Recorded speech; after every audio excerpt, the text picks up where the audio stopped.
그 아까는 물속에 살아있다 이가. 내가? 내가 언제? 아, 새끼 진짜 꼬름하네. 야, 우리 큰일 났다. 너무 멀리 온 것 같다. 돌아 나가자. 그래, 좀 있으면 물 들어올지도 모르는데. 그래.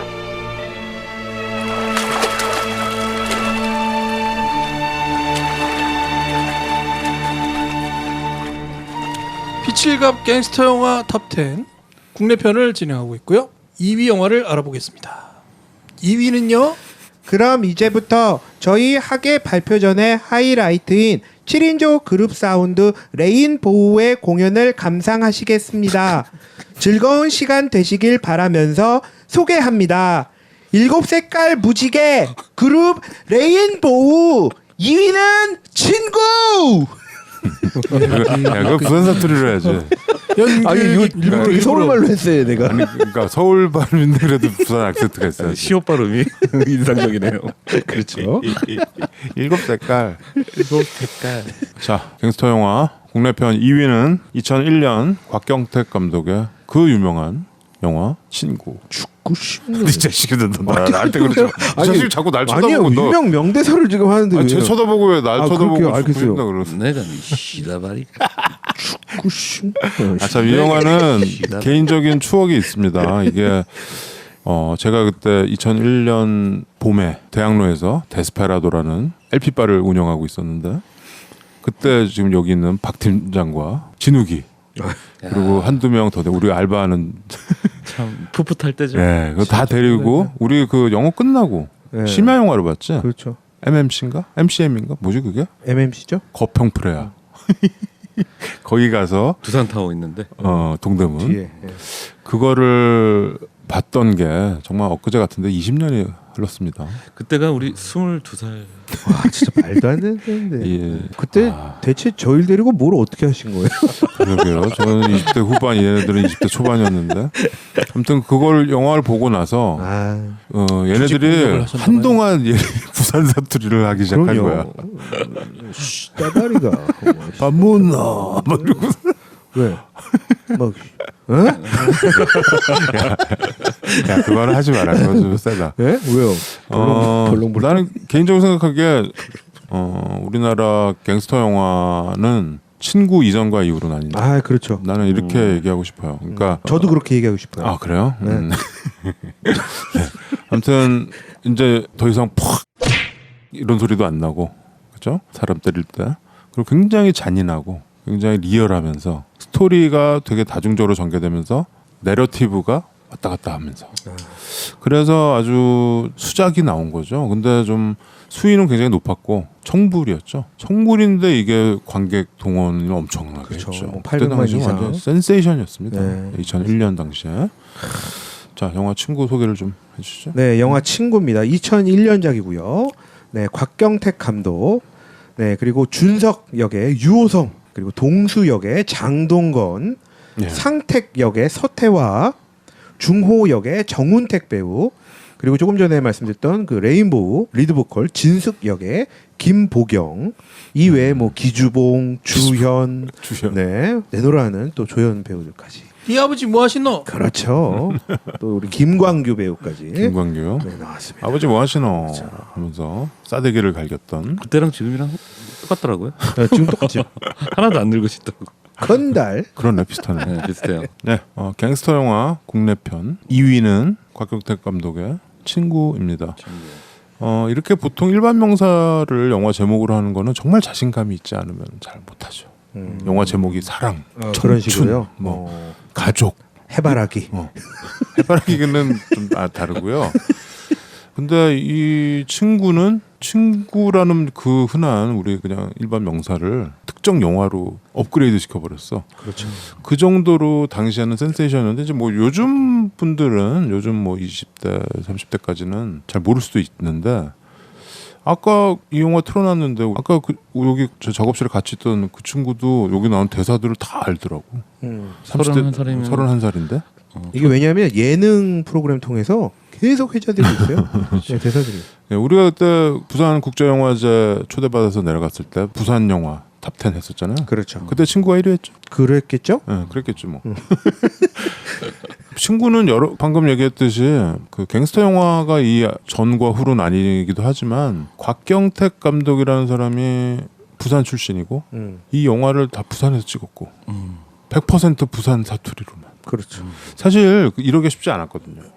내가 옛날에 그 화려한 휴가 광주를 그렸던 그런 영화 보면서 남녀 주인공은 서울말을 해. 나머지는 다 전라도 사투리 하는데 광주 사투리 하는데 근데 어이가 없더라고 영화 보면서. 그 리얼리즘이 빠져 있는 거죠. 그런데 부산에서 벌어진 그 부산 조폭들 얘긴데 모두가 부산 사투리를 하고 사투리를 또 잘해. 그리고 부산 출신들도 많고. 근데 이제 이 영화에 약간 좀 마치 가요가 서태지와 아이들 전과 후로 나뉘듯이. 근데 그 원제가 있잖아요. 사실 이제 표절에 관한 문제가 있잖아. 근데 친구는 뭐 물론 난 알아요 정도의 표절은 아니었지만 기본적으로 이제 이 영화를 보면은 생각나는 우리가 엔니오 모리코네 톱10에서도 얘기했지만 그렇죠. 원스 어폰 어 타임 인 아메리카가 좀 생각이 나죠. 영화 포스터부터 그 어렸을 때 애들이 이제 꼬마였을 때 얘기가 이렇게 처음부터 이렇게 가는 거서부터 그다음에 뭐 이런저런 그 분위기가 내 친구의 이야기 조폭이 되는 그 중에 두 명의 의리와 암투 뭐 이런 거가 좀 약간 그 모티브가 좀 따라다니긴 해요. 예. 그래서 이제 누구는 뭐 심하게 얘기해서 원스 어폰 어 타임 아메리카를 원스 어폰 어 타임 부산으로 한 거다. 뭐 이런 식으로까지 얘기를 하는데 뭐 그 정도는 아니고요. 약간 그 생각이 날 수가 있어요. 물론 이제 곽경택 감독이 자기의 어떤 자전적인 경험까지 넣어서 굉장히 잘 만들었죠. 예, 그래서 아주 뭐 명작이 나온 것 같은데 띵작이 나왔는데 이제 그런 부분이 있다라는 거, 그런 약간 지적이 비판들이 있다. 그리고 이제 뭐 중간중간에 영화의 어떤 그 스타일 때문인지 이렇게 뭐 예를 들어서 로버트 팔머 노래가 쭉 나오면서 얘네들이 달리기를 한다든가 뭐 중간에 마이웨이를 부른다든가 약간 그때 봤을 때 저건 좀 사족 같은데 약간 오게티 같다 막 이런 느낌을 주는 것들이 좀 없지 않아 있었으나 2001년에 이 영화가 나오고 아까 우리가 얘기한 넘버 3나 장군의 아들 이런 거에서는 완전히 차원이 다른 아주 모던한 느와르가 나온 거죠. 그렇죠. 네. 아니 근데 지금 말씀하신 그 음악들이 사실은 굉장히 화제가 됐어요. 그러니까 네, 그 일부러 씬하고. 그러려고 넣은 거 나는 그냥 그때 좀 보면서 아 이거 뭐지 막 좀 아, 형 그때 그런 얘기 했던 것 같아요. 맞아요. 보면서. 영화 보면서 뭐 배드 케이스 오브 예, 배드 케이스 오브 러빙이요. 네. 그리고 제가 어디 다른 데서 한번 봤는데 이 친구 영화 이후에 유호성이 그 마이웨이 부르는 네, 그 장면을 보고 사실 부하 건달이 감동받는 장면 있잖아요. 네, 이 이후에 실제로 이 생활하는 많은 조폭 사이에서 이 마이웨이가 유행했다고? 18번으로 유행했다라는 얘기를 들은 적이 있어요. 가파다. 그건 내가 아까 얘기했던 그 시절에도 유행하던 노래인데. 그렇죠. 그런데 이제 저 음악씬은 참 좋았죠. 연극이 끝난 후 아까 네, 진욱이가 그렇죠. 소개했던 이게 이제 70년대 대학가요제에 나왔던 노래고 요때 이제 시대 배경으로 해가지고 여자 고등학생들이 만든 밴드가 이 노래를 하는데 이 곽경택 감독이 되게 잘 찍은 게 물론 이 보컬은 다른 사람이 부른 거겠지만 뒤에 밴드 연주하고 이런 거가 정말 리얼 사운드처럼 이런 드럼 전문 용어로 깃깎기 이런 게 다 맞아.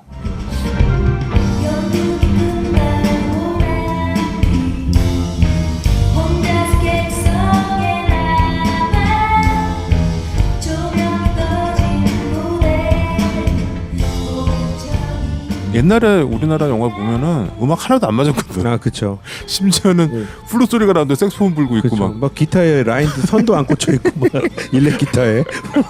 그냥 기타 줄이 없는 기타 치는 것도 있고. 그렇죠.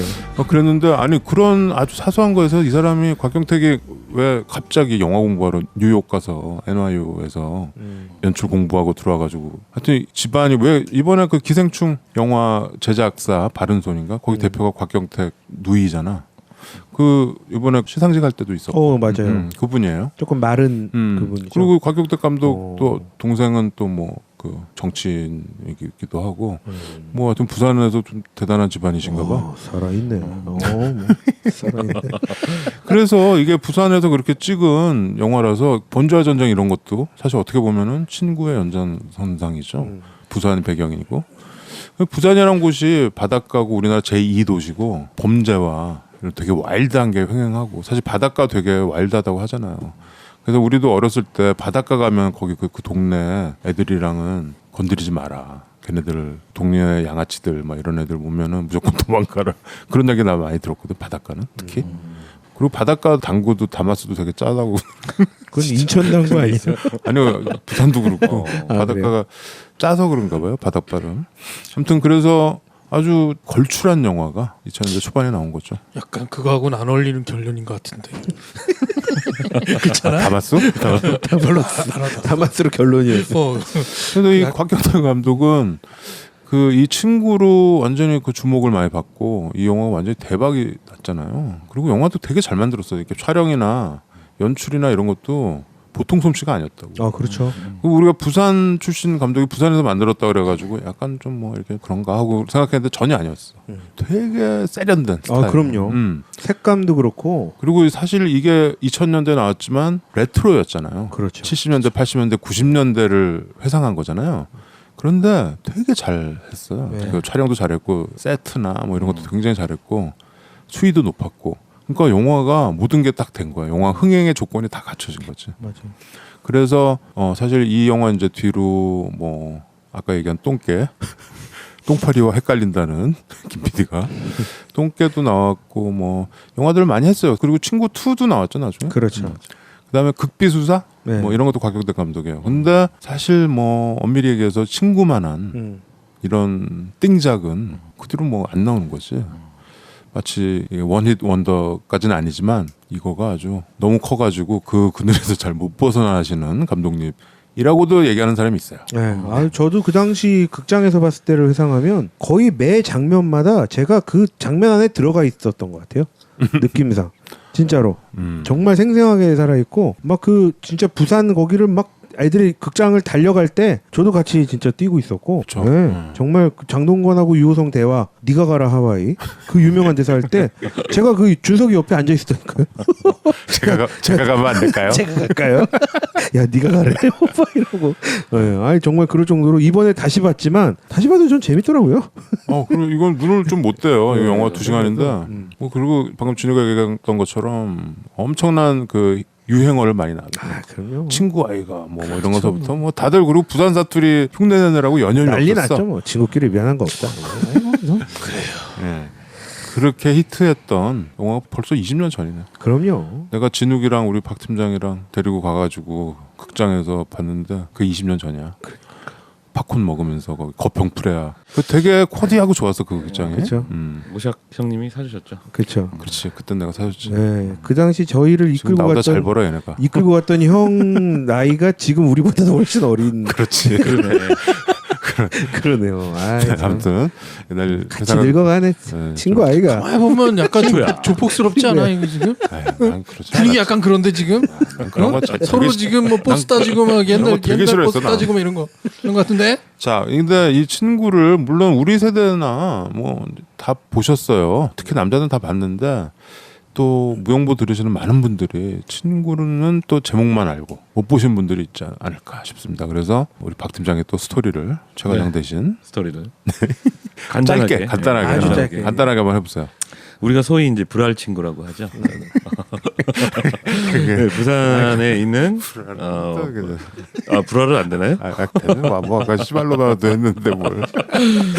불알 친구 사실은 뭐 4명이 주인공인데 실질적인 주인공은 2명이다. 그래서 이 불알 친구들의 이제 아버지, 너가 아버지 뭐 하시노 할 때 아버지들이 이제 좀 직업이 어떠냐를 좀 봐야 되는데 여기서 등장하는 친구 4명 중에 2명은 이제 건달이 되는 거고, 그렇죠. 그 중에 1명은 굉장한 모범생.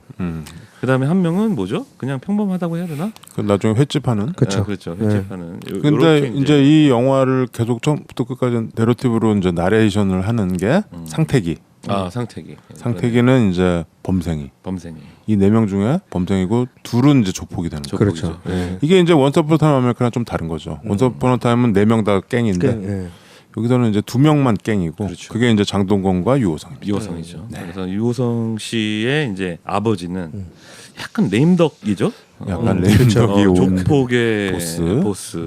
그리고 이제 장동건 씨 아버지는 장의사. 장의사를 하시는 분이고 그냥 뭐 모범생의 아버지는 평범하신 분. 유호성 아버지는 이제 주현. 그렇죠. 그렇죠. 이제 그 조직의 넘버 2가 기주봉 같아요. 그렇죠. 그래서 기주봉이 나중에 이제 오고 그렇죠. 인사하러. 이게 첫 씬이 1976년. 그렇죠. 70년대에서부터 네, 시작하는 70년 얘네들이 바닷가에서 초등학교 그렇죠. 6학년이라고 거기 말하는 장면이 아, 나와요. 6학년? 초등학교 6학년이 76년도였다. 그럼 근데 마지막 재판정에서 유호성이 자기 주민등록번호 될 때는 64 뭐 이렇게 얘기하거든. 네. 그럼 맞냐? 맞네. 맞죠? 어. 맞죠? 네. 맞죠. 64년생들이네요. 12살 뭐 이렇게 64년생. 되니까. 근데 이 곽경택 감독이랑 여기 유호성 뭐 여기 서태와 상택이 다 66년생들 말띠들이에요.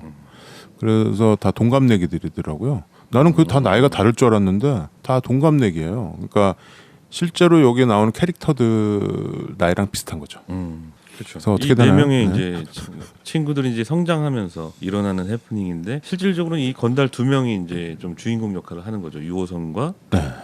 장동건. 네. 근데 이 둘의 관계는 이제 학창 시절부터 1인자와 2인자의 미묘한 관계. 그렇죠. 네. 통인데예. 시다발이고. 그렇죠. 따라 나간 놈은 뭔데? 그럼 부통인데예. 통과 부통. 선생님 실수하셨어요. 이거 해가지고 처음 왔는데. 선생님 실수하셨는데. 근데 너는 뭔데 네가 선생님한테 버릇없이 뭐. 그래서 1인자가 이제 유호성. 그렇지. 그렇죠. 아 여기서 이 유호성의 카리스마는 네, 유호성 인상은 연기가? 네, 그럼요. 죽였어요. 초등학생의 그 얼굴도 짱 먹는 얼굴. 걔도 범상치 않아. 그렇죠. 맞아요. 그게 이제 초등학교 6학년 요 바닷가에서 헤엄치고 이러는 거는 이제 아역 배우를 쓴 거고, 그다음에 이제 고등학생서부터는 이제 실제 배우들이 교복 입고 나오는 거죠. 그렇죠. 연극이 그렇죠. 끝난 후 나오고. 네. 이 둘이 음. 이제 유호성과 이제 장동건이 네. 그 아버지가 원래 경영하시던 조직에 음. 넘버 2가 있었고, 기주봉. 예, 기주봉이 있었고 그 기주봉이 운전기사 출신의 그치. 예, 이재용. 이재용인가요? 그렇죠. 그 배우 이름이 이재용이. 아 그렇죠. 이재용이요? 그 그 유명한. 약간 그 뱀 닮으신 분. 그렇지. 그 조연으로 참 여기저기 많이 나오다. 네. 악역으로도 많이 나오고. 맞아요. 그렇죠. 그리고 여기서 연기 진짜 잘해. 아우 저 이 당시 잘했어요. 극장에서 너무 무서웠어요. 진짜 무서워. 네. 진짜 무섭게 생겼어요. 그 수표 그 100만 원짜리가 1000만 원짜리가 이렇게 주고 천만 칼로 원, 네. 유호성 얼굴 쫙 그렇죠. 긁고. 네. 아, 1등만이 됐으면 안 니는 되는 우리한테 약은 받아 처먹고 뭐 이러면서. 와, 소독했다. 네. 야, 이거 왜 다 생각나지?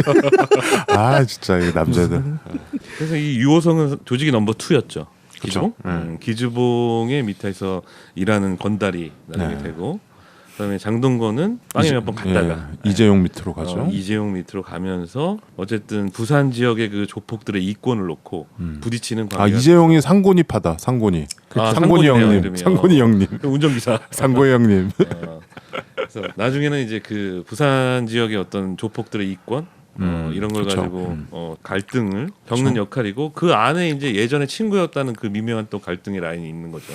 그렇죠. 예, 유호성은 계속 이제 어떤 손을 내미는 제스처랄까, 그쵸?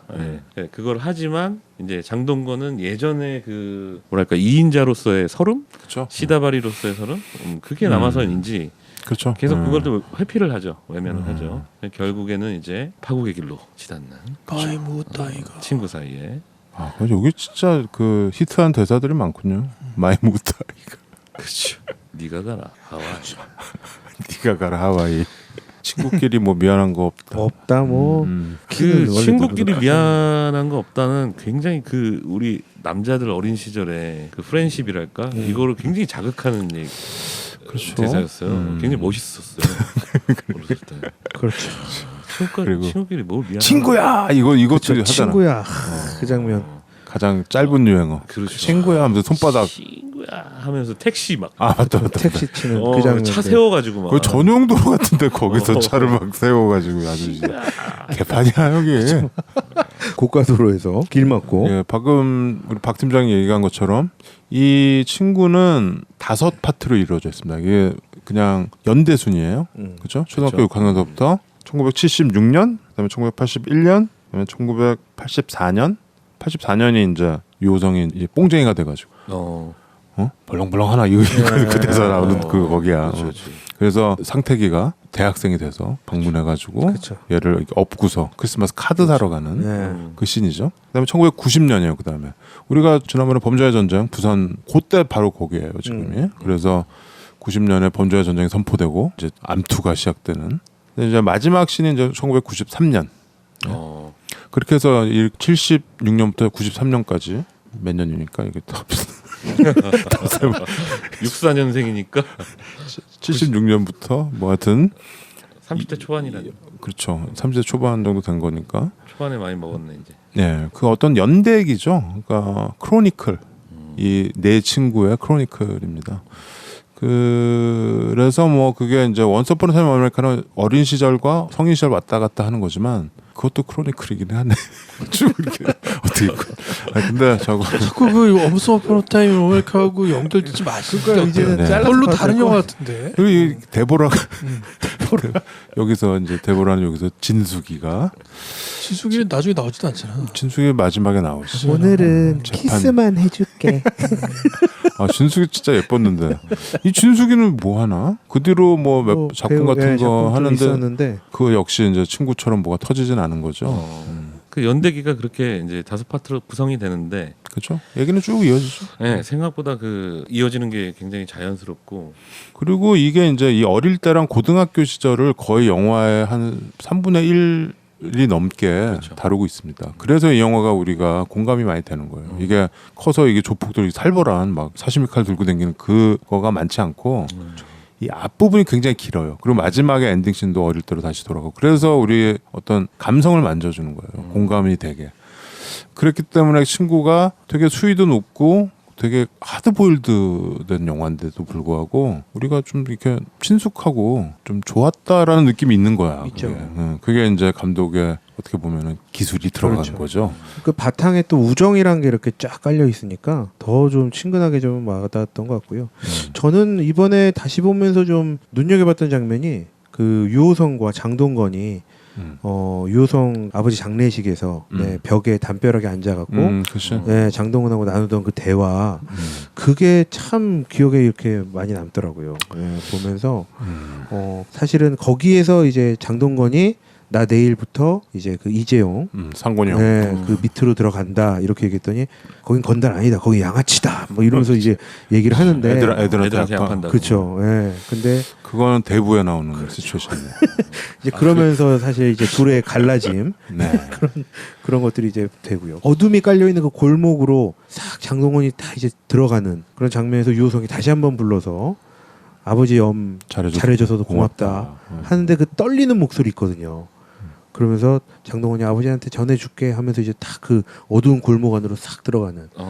그러면서 그 바로 다음 씬이 장동건이 완전히 진짜 막 탁 차려입고 인상이 확 변해 있어요. 네, 그러면서 뭔가 이미 둘의 사이는 조직 간의 그런 사이만큼 많이 벌어져 있다라는 걸 좀 느낄 수가 있었고 암시하는 거죠. 네, 그렇죠. 그런 장면들을 저도 그때 이제 우리 22살 때 토플 때 오섭이 형이 보여주신 영화로 보고 한 20년 만에 다시 본 거죠. 오늘.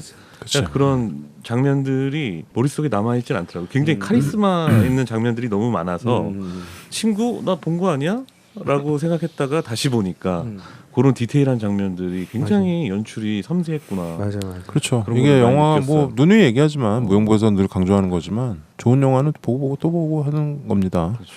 근데 아까 우리가 똥파리 3위 했던 똥파리와 좀 다른 거는 친구는 물론 더 과하고 하드한 장면들이 많지만 이건 이제 굉장히 영화적으로 다 만든 거죠. 그렇죠. 드라마도 가고 또 친구들 간의 암투와 배신, 우정 이거가 이렇게 쭉 가는데 또 내러티브는 평범한 우리 같은 사람이야.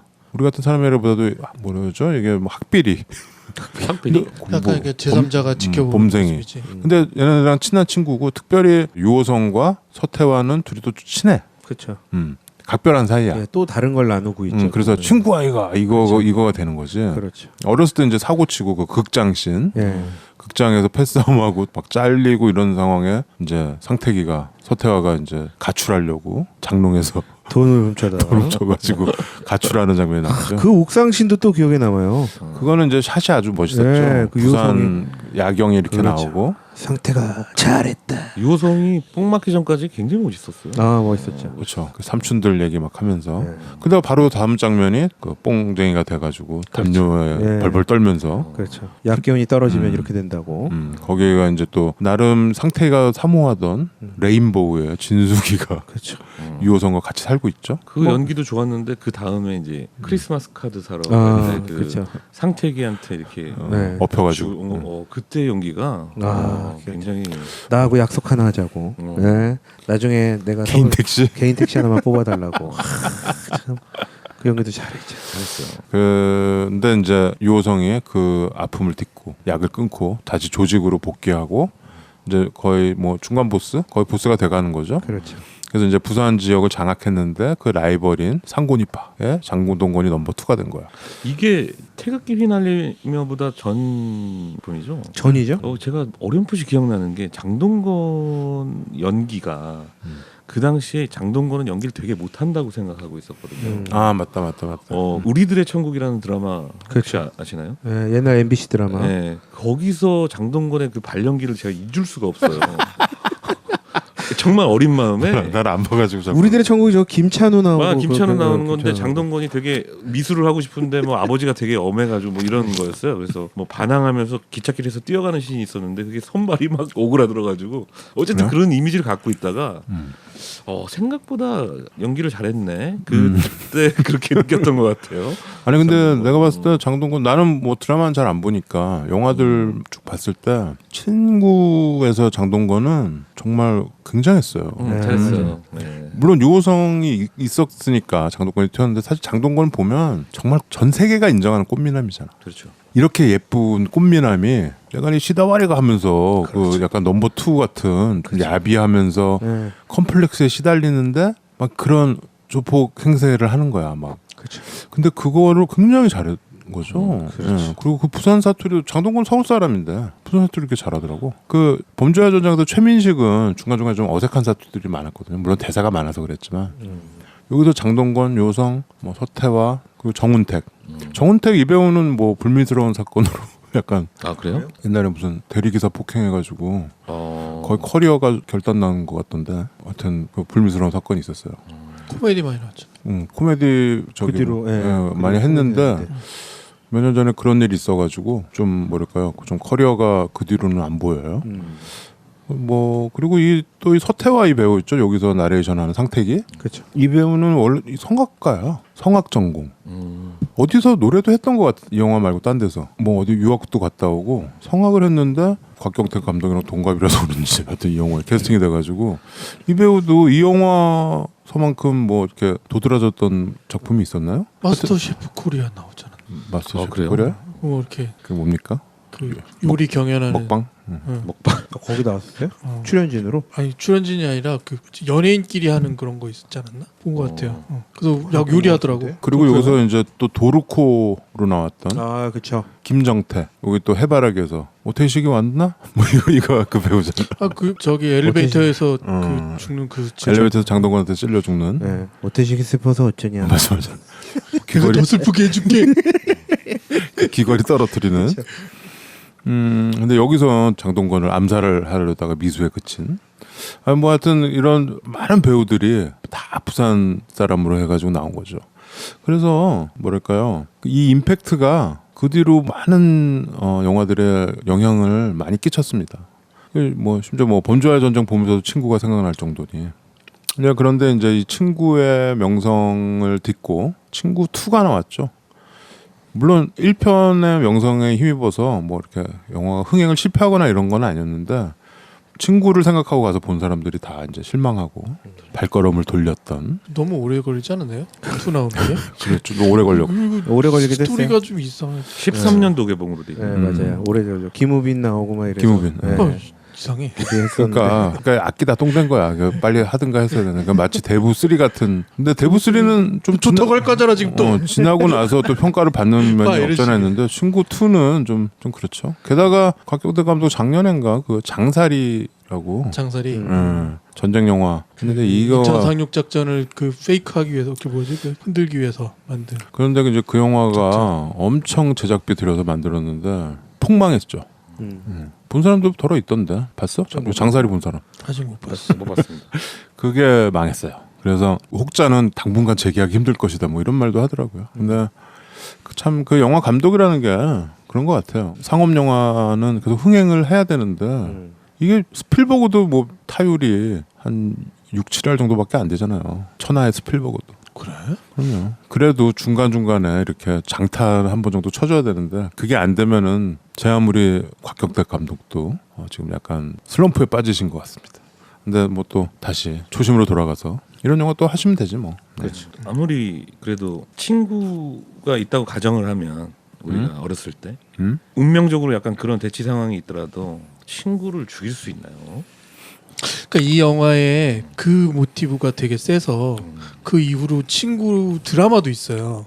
드라마 어. 아 맞다 드라마 나왔다. 그 드라마에서 이걸 해석해 놓은 걸 보면 되게 웃겨. 이게 뭘 이렇게 놨나 싶을 정도로, 그러니까 뭔가 이 뒤에 이렇게 구린 암투가 있다라는 거를 매우 막 부각시키려고 해요. 근데 이 영화의 깔끔한 장면은 난 그거로 보거든. 친구끼리도 얼마든지 저럴 수 있다.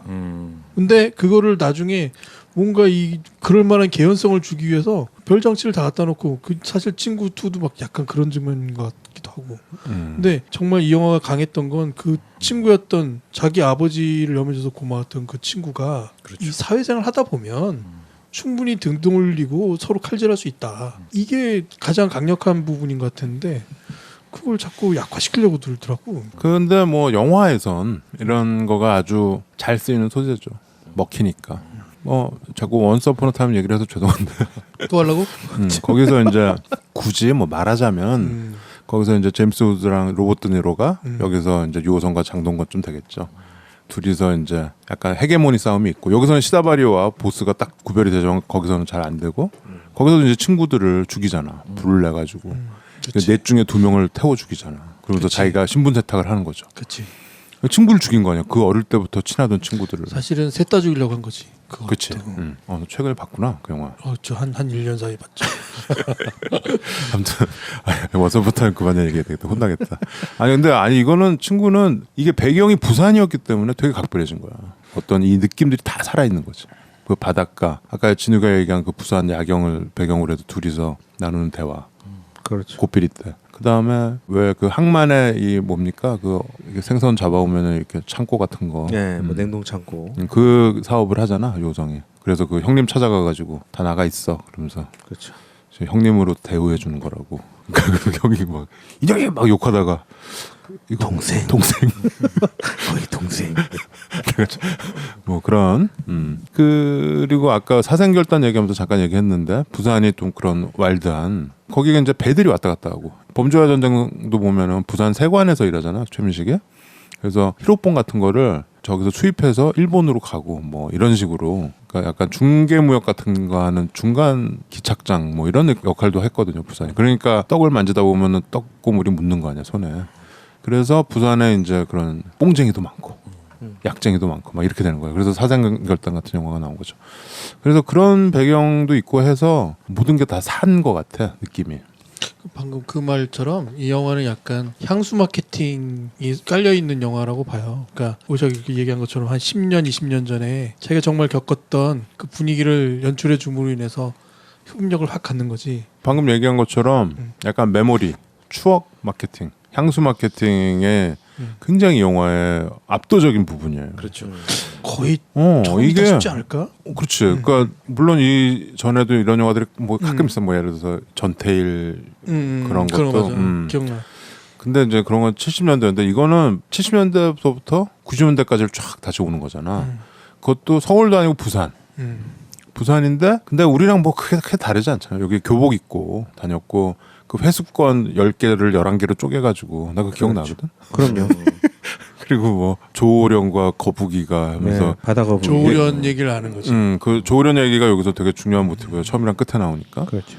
그래서 그 까만색 튜브 있잖아. 그렇죠. 까만 거 그거 큰 거. 예. 우리 옛날에 바닷가 가면은 튜브 대여 했는데 그 까만색이 노란색으로 바뀌는 시점이 있었어. 맞아. 생각나요? 맞아. 옛날에 그 다 까만색이었거든. 완전 까만 거였지. 우리 꼬마 때는. 맞아. 근데 어느 순간 머리 크고 갔더니 그 튜브가 까만색이 너무 좀 살벌하니까 노란색으로 바꾼 거야. 노란색, 빨간색, 파란색 이제 생기기 어. 시작했지. 근데 노란색이 많았어. 어. 노란색으로 좀 약간 즐겁게 바뀐 거지. 군사 독재 시절을 벗어나서.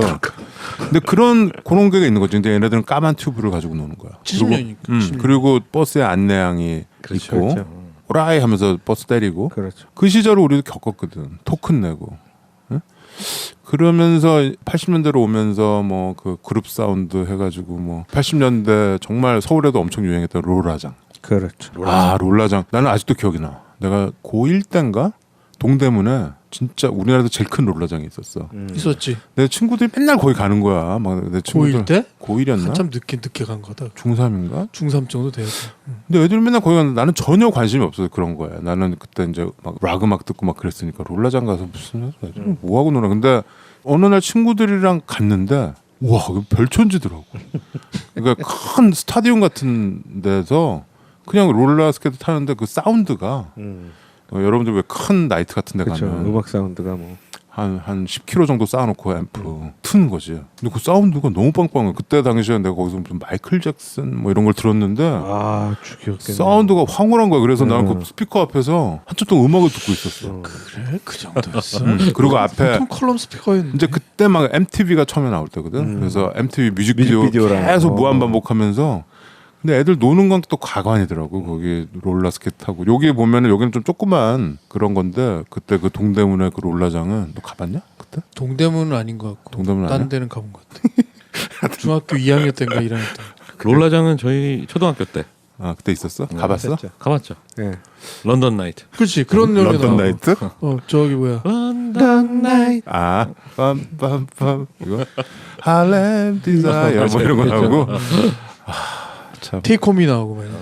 80년대 롤라장의 어떤 그 여기서 보면 이제 롤라장에서 시비 붙어서 사건이 일어났죠. 진숙이랑. 심지어는 그 누구지? 조오련이 누군지 모르는 사람도 꽤 많을 걸. 젊은 사람들은 무슨 일을 한 사람인지도 잘 모를 거야. 모르죠. 그렇죠? 조련이 그 현해탄이라고 하죠. 일본과 한국을 한국의 수영해서 네. 건넜던 아주 그 수영의 대명사. 박태환이 나오기 전에 그렇죠. 조련 이름도 오련이. 아유 몸도 건강하세요. 퉁퉁하죠. 그걸 TV에서 생중계를 했다니까. 그 수영하는 거를. 그래요?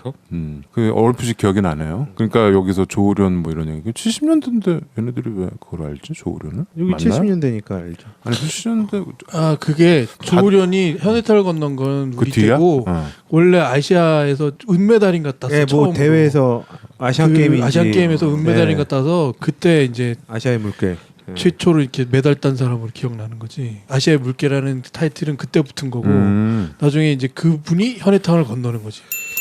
조련 선생은 1970년 방콕 아시안게임과 1974년 테헤란 아시안게임 수영 자유형 종목에서 도합 4개 금메달을 딴 대한민국의 수영인입니다. 1980년 대한해협, 1982년 도버해협, 2005년 독도를 횡단한 기록도 가지고 있습니다. 뭐 최초 은메달? 김 PD. 역시 또 뭔가 조금씩 잘못 알고 있군요. 그리고 이 영화 제일 첫 장면 보면은 70년대 거 하면서 그 소독차 소독차가 이렇게 쭉 지나가면서 애들이 그거 따라가잖아요. 그렇죠. 그 소독차는 상당히 나중까지 있었어요. 저도 어릴 때 지금도 있었으니까. 예. 지금도 지금도 있다고? 돌아다녀. 아, 지금 뭐 가끔 방역하느라고 하지 뭐 정기적으로 이때처럼 그러지는 않았잖아. 그리고 영화 기생충에도 나오고. 아 기생충에 나오는구나.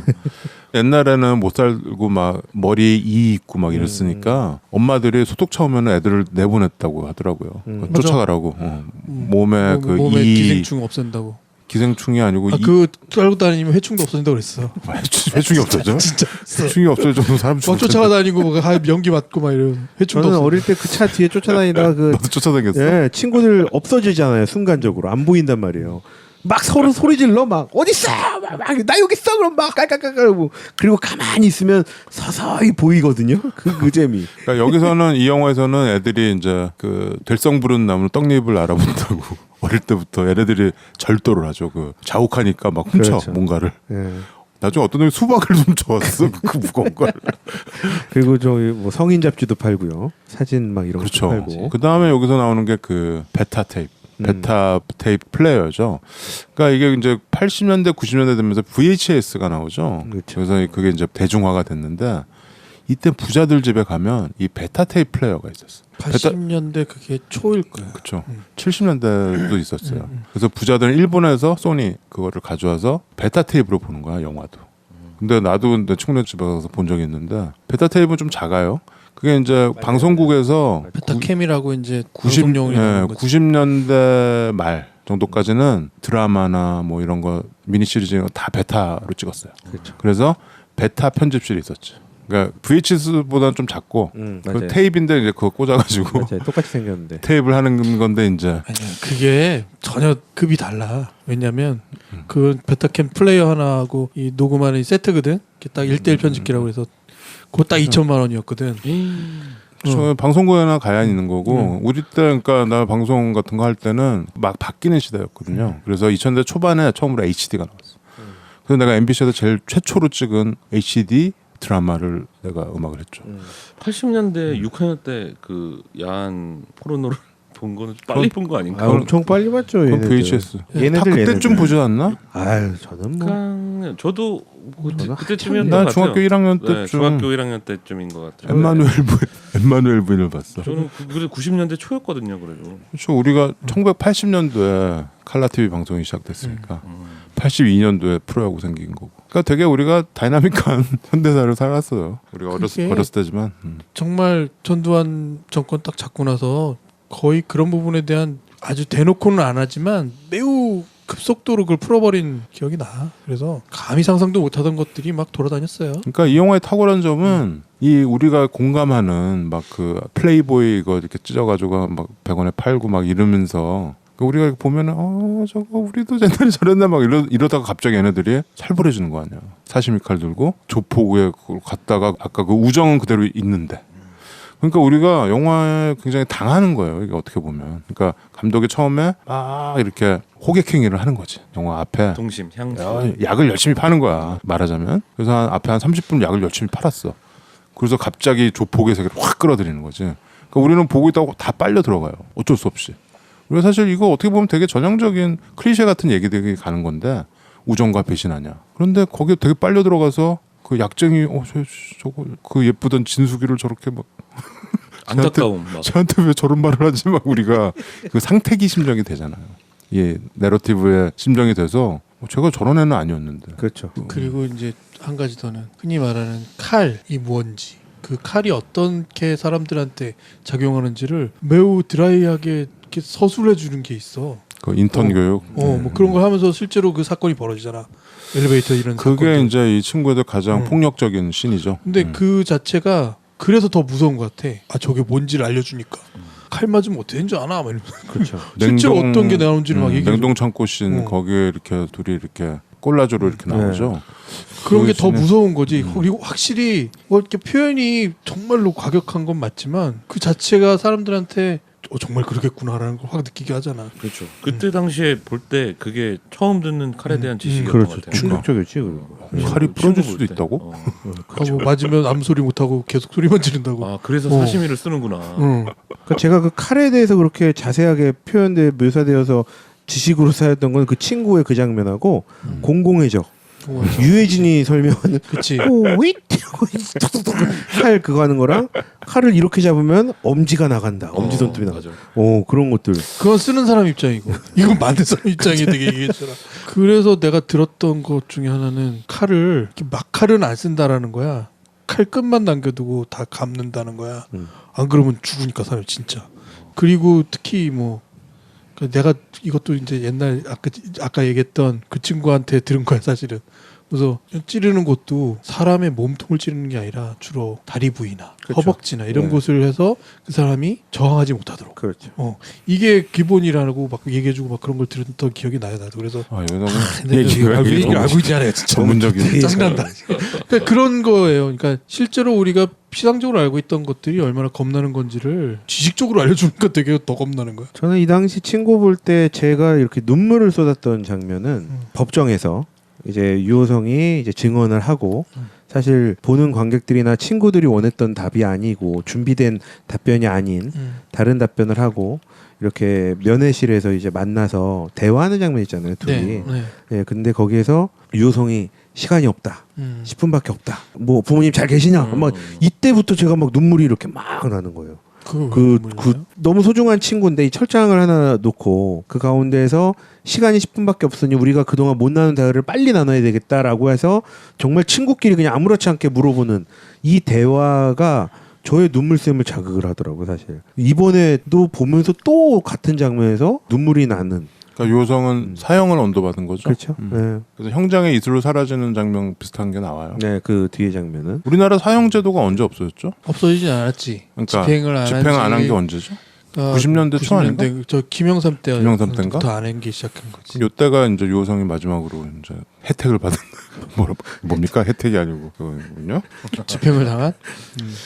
근데 이 영화는 사실 얘기하자면 나는 제일 나쁜 영화 같아. 솔직히 조폭을 제일 많이 미워하고 제일 많이 사람들이 가깝게 느껴버리게 만든, 심지어는 너무 잔인한데도 그 잔인함을 잔인하다고 느끼지 못하게 만들어버리는 이상한 부분이 있는 것 같긴 해요. 물론 이제 똥파리와 비슷한 구조로 아까 내가 그 조폭 영화의 세 가지 유형을 얘기했잖아요.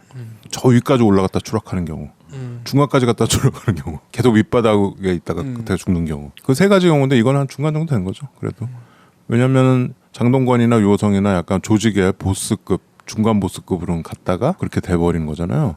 근데 결과적으로 사실 우리 영화 보면서 막 다 흉내도 내고 뭐 유행어도 막 따라하고 하지만 사실 내가 장동건이 되고 싶어 이러진 않거든. 내가 유호성이 되고 싶어 이러진 않거든. 근데 거기에 그 모습에 그래서 오히려 거기서 막 칼 얘기도 하고 막 그렇게 잔인한 걸 하면서 사람들한테는 여기는 이런 거니까 가까이 오지 마라고 얘기하지만 이걸 본 10,000명에 1명 정도는 이걸 동경하거나 나도 저렇게 돼야지 하는 사람들이 있다라는 거지. 그러니까 그게 헤비메탈 음악을 듣지 말라고, 응? 그거 하면은 사탄의 음악이니까 하지 마라고 하는 거랑 비슷한 맥락이에요. 그러니까 그 영화 때문에 누가 어떻게 무슨 짓을 했다 이런 거는 그건 마치 교통사고 없애려고 자동차를 다 없애라라고 얘기하는 거랑 마찬가지예요. 그러니까 되게 중요한 부분인데 그게 맞다고요. 그러니까 이 영화를 동경해서 내가 그 세계 들어보던 사람은 다른 영화를 보고도 동경해서 갈 거야. 그러니까 그건 문제가 안 되고 오히려 내가 경험한 정말 심각한 사회 문제를 일으킬 뻔한 영화는 뭐였냐면 주유소 습격 사건 같은 영화였어. 그걸 따라하는 범죄가 있었거든. 심지어 내가 그걸 취재하러 다니고. 어떻게 보면 그거가 더 위험할 수 있지. 그러니까 사람들이 무감각해지게 되는 부분이 있다라는 거야. 근데 나는 이 친구라는 영화가 그 무감각해지는 부분이 있다고 봐. 충분히. 그래서 내가 조폭 코미디를 경계하는 거예요. 코미디보다도 더. 그러니까 쓰레기더미라고 얘기했던 내가 우리 그때 모두에 얘기했을 때 뭐 조폭 마누라, 뭐 무슨 두사부일체, 뭐 무슨 그런 영화들 있잖아. 닮아야 놀자. 닮아야 놀자는 좀 결이 다르고. 근데 그런 영화들 위험한 거가 되게 캐주얼하게 다가왔을 경우 그게 무섭다라는 거라는 거죠. 그러니까 차라리 이렇게 친구처럼 아주 하드보일드로 가면 이거에 되게 무섭고 공포스럽고 굉장히 비인간적이고 비도덕적인 걸 보여줌으로써 그게 교육적인 측면도 있거든요. 있기는. 물론 이게 뭐 교육적인 영화다라고 얘기할 수는 없죠. 친구가. 그런데 그런 영화들이 나는 그래서 그때 당시에 되게 개탄스러웠다는 거야. 2000년대 초반에. 나는 오히려 친구가 그 영화보다도 더 나쁘다고 보는 이유는 누구나 따라하게 한다는 거야. 누가 이거 어떻게 따라하잖아. 누가 사시미를 무슨 마에 무엇도 아니가. 이거 다 따라하네. 말이라도 따라하면서 그 부분에 대한 범죄 전쟁도 비슷해. 그 말을 따라하면서 그게 얼마나 심각한 말인지는 잊어버리고 그냥 그것이 주는 상황에 대한 즐거움만 즐기는 거죠. 근데 이 영화가 가지고 있는 측면이 그런 부분이 있어. 충분히 있는 거잖아. 하다못해 해바라기도 우리가 보면서 웃잖아. 정말 어떻게 보면 슬프고 막 그랬던 상황들인데도. 근데도 친구는 약간 그게 너무 유희화되는 것에 대한 제한선이 없게 만들어주는 부분이 있어. 그래요. 저는 뭐 약간 생각이 다른데 저는 오히려 이번에 보면서 뭐 미화했다는 생각은 잘 안 들더라고요. 예, 오히려 뭐 아까 얘기한 대로 어떤 챕터가 있다면 학창 시절과 성인이 된 후에 이 친구들의 모습 그리고 결국에는 뭐 이게 해피엔딩이 아니잖아요. 만약에 이게 해피엔딩이었다면 저는 그건 진짜 미화했다고 보는데 결국 이들의 결말은 비극적이거든요. 결말이 그렇다고 해서 반드시 미화하거나 아니거나 이건 또 아닐 것 같거든. 결말이 나쁠 수도 있고 좋을 수도 있는 거지. 근데 이게 친구라는 영화가 조폭 간의 막 암투와 이런 것들을 조명했다고는 생각이 안 들고요.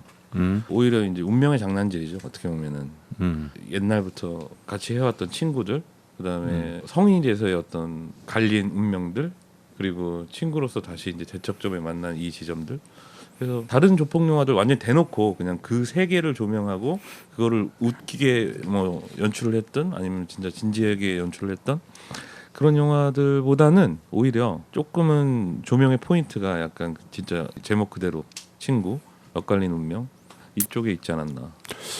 그렇죠. 아무튼 뭐 2001년 21세기가 시작되고 나온 이 친구 이 영화가 그 일으킨 반향은 그때 당시에 이제 뭐 사회적으로도 그렇고 문화적으로도 그렇고 굉장히 컸고. 아유 선풍적이었어요. 진짜로. 제가 너무나 뭐 형들도 다 아는 진이지만 저희가 그때 같이 영화를 본 걸로 기억하는 형 한 명은 제 기억으로는 한 달 동안 내내 부산 사투리 썼거든요. 그러니까 계속 장동건 흉내 냈어. 한 달 내내. 아, 니네도 그랬다니까. 한 달. 그러니까 우리랑 같이 있을 때 계속 부산 사투리 했던 것 같아. 계속 사투리 서로 부산에 다 가보지도 않은 애가. 어색한데. 이 계속 영화의 사투리 재밌는 점은 다른 영화에서는 이렇게 악에 저항하거나 뭔가 나도 나쁜 놈인데 더 나쁜 놈이 나오거나 그러면서 그 안에서 막 인간적인 갈등이 막 벌어지고 이런 부분들이 있는데 이 영화에서는 더 나쁜 놈이 아니라 친구에 대한 애절함이야. 뒤에서 사실 그 대사도 이제 유명한 대사 중에 하나인데 쪽팔려서 그랬다. 예. 쪽팔려서. 말이 돼 근데? 우리 둘이 장동건이나 나나 건달인데 쪽팔리면 되겠냐. 그 말이 되냐고. 그 쪽팔려서 친구를 죽여? 근데 이제 그들에게는 그게 굉장히 중요한 자존심 그런 부분이 별 해석이 없는데 심지어 그런 부분마저도 인정하게 만드는. 내가 쪽팔리다라는 대사는 난 좀 그렇더라. 그 영화 뭐 다른 건 다 부분을 괜찮았는데. 인정하게 만드는 과거의 친구가 있는 거야. 그 우정이 있는 거야. 그러니까 그 우정 때문에 어려웠고 막 정말 질풍노도의 시기를 같이 겪으며 나쁜 일도 같이 하고 좋은 일도 같이 했던 그 가족 같은 그 부분이 결국은 모든 거를 글로 보내는 거지. 그게 뭐 이런 꼭 거야. 그렇게 안 돼도 되고요. 뭐 이걸 뭐 좋은 영화 나쁜 영화 뭐 이렇게 얘기할 건 아니고 뭐 굉장히 히트한 영화였다. 그리고 그 영향력이 아직도 있다. 그거는 팩트인 것 같습니다. 너무 잘 찍었어요. 잘 찍었죠. 예. 그 특히 친구 2를 통해서 유호성은 사형당하지 않고 살아 돌아온 걸로 나오죠. 2에 나오네. 그럼. 네, 나오죠. 거기에 이렇게 죽는 장면이 나오진 않았어요. 2는 하여튼 뭐 친구 3는 안 나온다고 봐야겠네요. 모르지 또 뭐 데뷔처럼 나오지. 몇십 년 동안을 같이 사는 영화 같긴 해요. 계속 지금도 똑같이 사는 것 같잖아. 같이 살아. 네가 가라 하와이 이런 건 뭐 뉴스에도 지금 나오더만. 어디서? 아유, 어느 뉴스에서? 저번에 뭐 무슨 또 많이 사건이 나와요. 있었는데. 그럼요. 하여튼 곽경택 감독님은 또 영화를 또 계속 해주시기 바라고. 네. 그거 봤어 참? 곽경택 감독 데뷔작이었던 것 같은데 억수탕? 억수탕 뭔지 알죠? 억수탕이라고 네. 90년대 말에 90년대 나왔는데 코미디 뭐 약간 코미디면서 블랙 코미디인데 코미디면서 그것도 예. 부산 사람들이 많이 나왔던 것 같은데 그 목욕탕 억수탕 맞아요. 얘기였는데 그게 나중에 중국 영화 중에 샤워라고 있었어. 샤워라고 그것도 목욕탕 배경 얘기고 또 일본에도 행복 목욕탕 행복도 있죠. 우리 어머니 영화 때 했었죠. 그렇죠. 그것도 목욕탕을 중심으로 나오는 그 정서들이 있는 것 같아요. 우리 특히 보면은 여기서도 기주봉이 사우나에서 잡혀가잖아. 그렇죠. 건조의 전쟁도 사우나 나오고. 사우나 나오고. 그러니까 이 어떤 목욕 문화. 예. 싸움의 기술도 사우나 나오고. 건달들. 그래 싸움의 기술. 이스턴 프로미스에서 나중에 사우나에서 싸우는데. 문신을 보여줘야 돼. 사우나 많이 나와요. 진짜 그러고 보니까. 그 목욕탕 사우나. 생각해보니까 갑자기 억수탕이 생각나네. 해바라기도 목욕탕에서 목욕탕 까가지고 나오고. 이렇게 나오고. 억수탕 여러분들 곽경택 감독의 좀 젊을 때 되게 프레시함을 느껴보시려면 억수탕을 한번 찾아보세요. 그거 이 영화 갑자기 생각났네. 제 기억에 그 영화가 저기 연소자 관람불가로 기억해갖고 연소자 관람. 그 옛날 비디오에 써있던 연소자 관람불가로 알고 있는데 미성년자 말고 예, 연소자. 연소자도 있었고 연소자와 미성년자의 차이점이 뭔가요? PG 뭐 이건가요? 아무튼 예, 우리 갱스터 영화 국내편 2위는 피칠갑이 꽤 많이 등장한 영화 친구였습니다. 다음 주에 와이낫 세 편과 왓더헬 이런 거 좀 준비되고 있습니까? 노래를 좀 들어야죠. 갑자기, 형 갑자기 끊는 거 보니까 준비가 돼 있는 거예요 지금. 아니 진짜 제 영화도 똥파리 그거 좀 보니까 안 보고 왔다. 안 본다고 그 영화는. 내가 이미 봤다고 나는 현실 상황에서 봤어. 안 볼 거라고. 싫은 걸 하지 말라는 거. 너가 시킨 거 하니 너는? 저게 바로 꼰대의 모습이라는 거야. 꼰대는 바로 나는 저렇게 되지 말아야지. 하기 싫은 거 안 한다고. 그러니까 꼰대가 되지 마시고요. 자꾸 하기 싫은 거 시키는 게 꼰도지. 꼰도 나왔어요. 시키는 게 꼰대지. 안 하는 게 꼰대냐? 꼰도마키 이런 배우 있었는데 일본에. 똥파리 한 번은 꼭 봐야 되는 영화 같아요. 네. 친구는 그래도 약간 흐뭇한 정서도 있었는데 보면서 똥파리는 진짜 틈이 처음부터 없어. 끝까지 씬 바이 씬. 아 불편하더라고요. 그러니까 정만식이 좋아 보인다니까. 우리 만식이 팔이 형님이- 보시고요. 만식이 친구 너무 보시고. 좋아 보여. 그래서 억수탕 보시고요. 똥개 보시고. 자, 연극이 끝나고 나서 들을 거예요? 뭘 야, 들을 연극이 거예요? 끝난 후 들어야죠 뭐. 이거 원래 아까 들었던 건 레인보우의 노래였고 그렇죠. 이게 원래 이제 샤프라는 네. 대학생들이 대학가요제 때 그 대학가요제 네. 여기저기 학교들 모여가지고 그렇죠, 맞아요. 보컬은 여자였고 나 이 장면 봤는데 대학가요제 그 장면. 예, 봤다고? 유튜브에 봤는데, 있어요. 봤는데 유튜브에 그 있어요. 노래하시는 분이 아니 이거는 음악이 그 완전 평범하게 입고 나와서 노래. 여타 다른 음악과는 완전히 구별되는. 맞아요. 예, 지금 맞아요. 들어봐도 이런 약간 재즈한 사운드였거든요. 그렇죠. 그때 당시에는 가봤자 락이나 그냥 뭐 포크 이거였는데 재즈한 거가 나온 거야. 그 이게 이분이 노래를 되게 잘했어요 이때. 그러니까 이게 그러니까 보컬이 약간 뭐 이렇게 가창력이 나오는 보컬은 아니잖아요. 근데 이 코드 진행과 이런 거가 굉장히 재즈하면서 아니 근데 이 당시 이 무대가 제가 봤던 기억이 가창력이 나왔다니까요. 그치 뭐 가창력이 나쁘진 않았죠. 아니 노래를 잘했어요. 엄청 잘했어요. 아, 거기에 아니, 근데- 높지 않은 중저음 보이스. 그때 아니 물론 뭐이 참새와 허섭 이런 부른 선배님들 보면은 노래 엄청 잘했어. 근데 아니, 근데 엄청 잘했다니까요. 근데 이 연극이 끝난 후는 80년? 네, 4회? 80년. 그렇죠. 80년 4회쯤 되겠다. 노래 되게 잘했어요.